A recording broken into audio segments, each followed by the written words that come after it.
அம்மா ஜாண்டிஸ்ன்னு சொல்றாங்கல்ல மஞ்சக்காமால, குழந்தைக்கு வந்து மஞ்சக்காமால வந்தா தாய்ப்பால் கொடுக்கறத நிறுத்திடணும் அப்படின்னு சொல்றாங்க. அது உண்மையா இல்ல பொய்யா?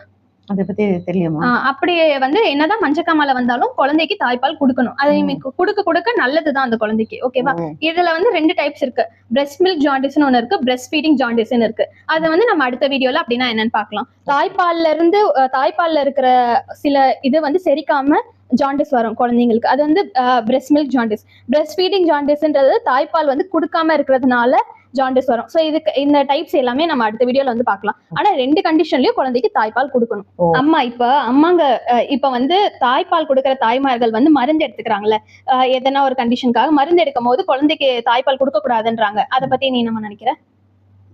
அப்படிதான் கேள்விப்பட்டிருக்கேன். அது என்னன்னா டாக்டர் கிட்ட கன்சல்ட் பண்ணி தான் இவங்க மருந்து எடுக்கிறாங்க. சோ அப்படி குழந்தைக்கு பாதிக்கும்ட்டாங்கன்னா அவங்களே சொல்லிடுவாங்க இது எடுக்க கூடாதுன்னு. ஆனா வந்து சாதாரண இப்ப டோலோ எடுக்கிறாங்க ஜுரத்துக்கு அப்படிலாம் இருந்தாங்கன்னா அதுக்கெல்லாம் வந்து தாய்ப்பால் கொடுக்கலாம். அதுக்கும் இதுக்கும் எந்த சம்பந்தமும் இல்ல. ஓகேவா? தாய்ப்பால் கொடுக்குறாங்கல்லமா, அந்த இடத்த வந்து நிப்பிள்னு சொல்லுவாங்க. குழந்தைங்க வாய் வைப்பாங்கல்ல, அது வந்து நிப்பிள்னு சொல்லுவாங்க. அந்த நிப்பிள் வந்து இன்வெர்டட் நிப்பிள்னு சொல்லுவாங்க. அது தலைகீழா ஆயிரும். அந்த மாதிரி இருக்கும் போது தாய்ப்பால் கொடுக்க முடியாதுன்றாங்க. அதை பத்தி நீ என்ன நினைக்கிற? அதை பத்தி தெரியுமா? ஆக்சுவலி என்னன்னா இந்த கண்டிஷனை வந்து இன்வெர்டட் நிப்பிள்னு சொல்லுவாங்கம்மா. இந்த கண்டிஷன்ல வந்து தாய்ப்பால் கொடுக்க முடியும். சில டெக்னிக்ஸ் வந்து யூஸ் பண்ணி கொடுப்பாங்க.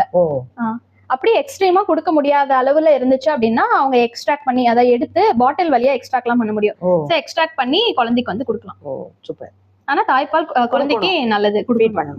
அம்மா இப்ப வந்து தாய்மார்கள் பால் கொடுக்குறாங்கல்ல, அவங்க வந்து எமோஷனல் டிப்ரெஸா இருந்தாலும் இல்ல ஸ்ட்ரெஸ்ஸா இருந்தாலும் தாய்ப்பால் வந்து சுரக்கிறது நின்னுடும் அப்படின்னு வந்து சொல்லுவாங்க. அது வந்து ஆக்சுவலி சில கண்டிஷன்ல அந்த மாதிரி ஆகுமா? அப்படி ஆகுறது வந்து டெம்பரவரியா நிக்கும், ஆனா திரும்பவும் வந்துடும். சோ வந்து அவங்க குழந்தைக்கு வந்து ஃபீட் பண்றது நல்லது, நிறுத்தக்கூடாது.